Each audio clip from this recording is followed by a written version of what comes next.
Бодიბილდინგი, იგივე კულტურიზმი ყოფილ საბჭოთა კავშირში 1987 წლამდე აკრძალული სპორტის სახეობა იყო. მიუხედავად ამისა, საქართველოში არსებობდა რამდენიმე ადამიანი, რომელიც ჩუმად შინაურ პირობებში ვარჯიშობდა და კედლებზეც თავისი კულტურისტი კერპების ფოტოები ჰქონდათ გაკრული. როგორც კი სპორტის ეს სახეობა ლეგალური გახდა, ჩამოყალიბდა საქართველოს ბოდიბილდინგის ფედერაციაც. რამდენიმე წელია ის უკვე მსოფლიო ფედერაციასაც შეუერთდა. დღესდღეობით პროფესიონალი ბოდიბილდერებისთვის თბილისში მხოლოდ ერთი დარბაზი მოქმედებს.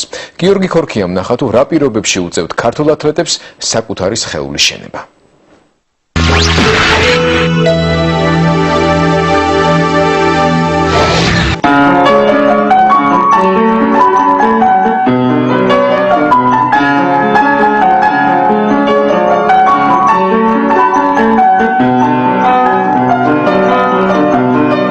უკრავს და ხატავს ბავშვობიდან, უყვარს ცხოველების გამოსახვა. თუმცა როცა რომანტიკულ ხასიათზეა, არც ჰოლანდიური მხატვრობის სკოლაზე ამბობს უარს.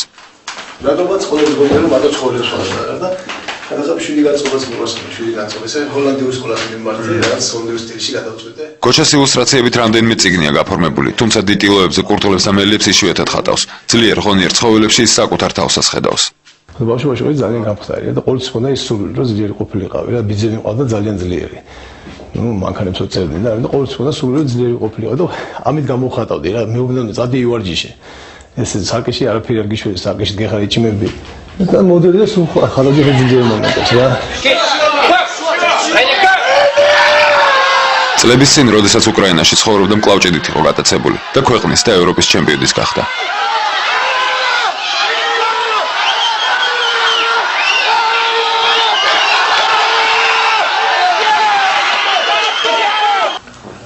ვარჯიშამდე ბოდიბილდინგის ფედერაციის თავმჯდომარე სტუმრობს. კოტე მაცაბერიძე ათლეტის სერიოზულად მაშინ მოეკიდა, როდესაც სპორტის ეს სახეობა ჩვენთან აკრძალული იყო. კედლებზე კულტურისტების ფოტოები დღემდე აქვს გაკრული. აქვეა სურათი არნოლდ შვარცენეგერთან ერთად. კოტე ამერიკაში მისი პირადი მოწვევით იმყოფებოდა. დამპატიჟა თავის მაშინ ბანკეტზე და მე ვაჩუკე ასეთი ჩვენი ხმალი, ასეთი რა. ძალიან მოეწონა. გახსნა და უკვე ცოტა ნასვამი იყო, დაიწყო ცეკვა ამ იმაზე, და ძლიერ ესე იგი წაართო ეს რა მე მოვიდეს და დაცვა მისი დაცვა. პროფესიონალ ბოდიბილდერებს თბილისში მარტო ერთი დარბაზი აქვთ და მისი ჯერასაც ძლივს იხდიან. შარშან ამიერკავკასიის თასის მოგების მიუხედავად წლევანდელ ევროპის ჩემპიონატზე ალბათ ვერ წავლენ. მიზეზი ტრადიციულად ქართულია, უსახსრობა. სულ არის 1500 ლარი არის საჭირო იმისთვის, საწევროსთვის და მე უკვე გზის ფული. არ გინდა ჩვენს მთავარი საწევრო რომ მოგცენ მაინც რა და დანარჩენ გზის ფულს ჩვენ უკვე მოვნახავთ როგორ მე და წავიდა და სიცხვილეა.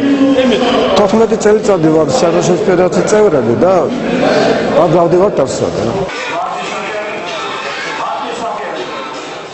ეს შარშანდელი კადრებია. მაშინ კავკასიის ჩემპიონი ზაზა ფერაძე გახდა. არ მეგონა თუ მართლა გავიმარჯვებდი ჩემი პირობებიდან გამომდინარე. იმიტომ რომ მე ვარჯიშობდი, დარბაზში არ ვარჯიშობდი, ავტოსადგომში ვარჯიშობდი. ჩემი ხელით გაკეთებული ტრენაჟორებით. ჩამოვედი და ჩემდა მოულოდნელად პირველად საქართველოს ისტორიაში კავკასიის პირველობა არავის არ აქვს მოგებული და გავიმარჯვე ღირთისნებით. კოტეს ქალიშვილი ლადა ბავშვობიდან მამის ვარჯიშს ადევნებდა თვალს. ბოლოს სპორტის ამ სახეობით თვითონაც დაინტერესდა. ქალთა ბოდიბილდინგში სამი განშტოებაა. ლადამ ბოდი ფიტნესი აირჩია.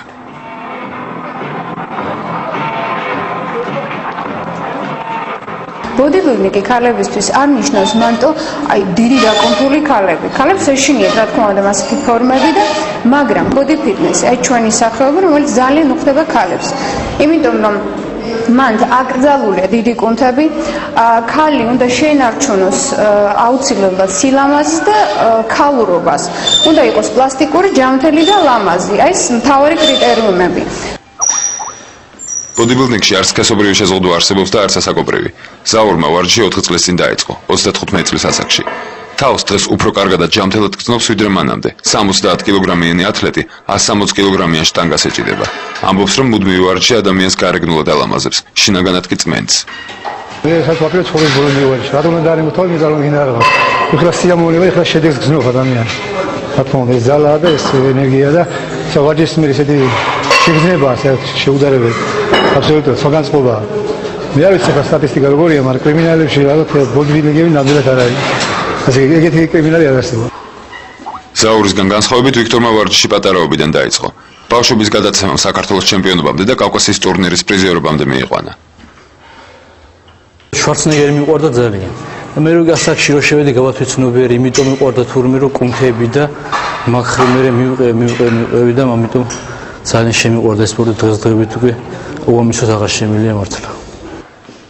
სარკესთან ვარჯიში იმისთვისაა საჭირო რომ ათლეტმა თვითონვე ადევნოს თვალის საკუთარი სხეულის სწორად განვითარებას.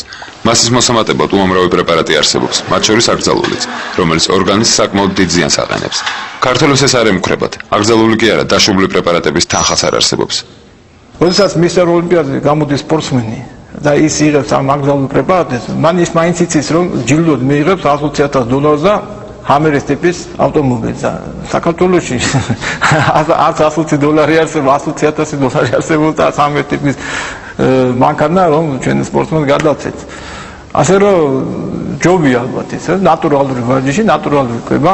შეიძლება არ გვაქვს ისეთი გაბარიტები როგორც უცხოელ სპორტსმენს, მაგრამ სამაგერ გვაქვს ჩვენი ჯანმრთელობა. ტურნირების წინ კანის ფერსაც იაფად იცვლიან. უცხოეთს კულტურის ინდუსტრია არის უმაღლეს დონეზე განვითარებული, იქ არის სპეციალური კრემები, როდესაც სპორტსმენი ხარ, თუ არის თეთრკანიანი, რა თქმა უნდა, პროჟექტორების შუქზე თეთრი ფერი, ადამიანის სხეულის თეთრი ფერი არ ჩანს ესე გამოკვეთილად, ისე ეფექტურად, ეს არის სპეციალური ტონირებული კრემები, რომელიც ისინი ისვამენ სხეულზე და შემდეგ დუშის მიღების მერე ჩაულებოთ ეცელა. ჩვენ ესეც გვიჭირს, ამიტომ მიმართოთ ისე დენიკინის დროინდელ მეთოდებს, ვიღეთ ზეთის აღებას შესაბამისი ფერით, ვაზავით ზეთში და ვისვამთ სხეულზე თხლად. ისე რომ პროჟექტორების შუქზე მათ კონდეს ეფექტი. იმის მიუხედავად რომ საკმაოდ რთულ პირობებში უწევთ ტურნირებისთვის მზადება და ხშირ შემთხვევაში ამ ტურნირებზე მაინც ვერ მიდიან, ბოდიბილდერები სავარჯიშო დღეებს მაინც არ აგდებენ. ეკაჩებიან გირებს, პოზირებენ სარკეებთან, ზრდიან წონას და ხანდახან ძალის ასეთ დემონსტრირებასაც ახდენენ. რატომღაც იძახიან რომ ბოდიბილდერებს არ აქვს ძალა, მაგრამ პირველ რიგში ჯერ უნდა ქონდეს ძალა და მერე მოდის მასა და ამის შემდეგ უკვე რელიეფზე მუშაობენ. და მე თქვენ ახლა განახებთ როგორ აღწევთ 32 კილოგრამიანი გირი ნეკათითით.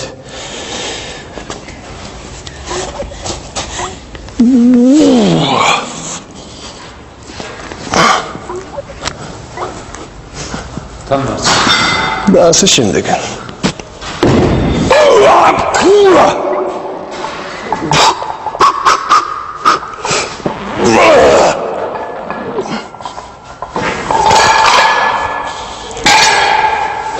ჩემი აზრით და ბოდიბილდერების ძალა.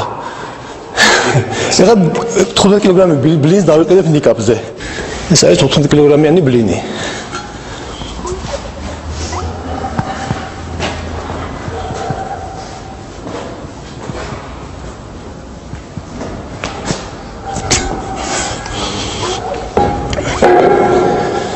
და ასე შემდეგ. კოჩა სიმძიმეს ისე მსუბუქად ეთამაშება როგორც პიანინოს კლავიშებს და ფუნჩს. ამბობს რომ სხეულის შენება ხელოვნებაა, თუმცა ამ ხელოვნების ჩემპიონატებზე დემონსტრირებისთვის ქვეყანა ლარსაც ვერ იმედებს. One night in Rio. 2. Today's in LA. We had a short stop in Moscow.